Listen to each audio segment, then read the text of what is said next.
Today we'll talk about how can you fix this problem on your internet browser app.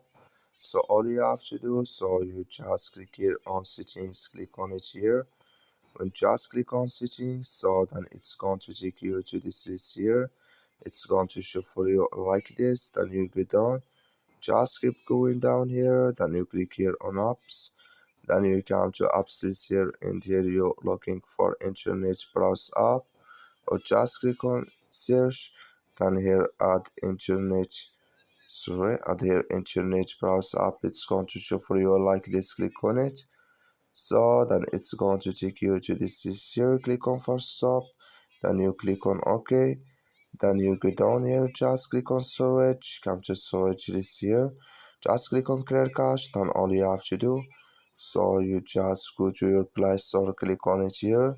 Then you search here for internet browser app. It's going to show for you like this. You will find here updates, click on it, then it's going to work with you. That's all you have to do. Thank you for watching. Don't forget to support us by like and subscribe.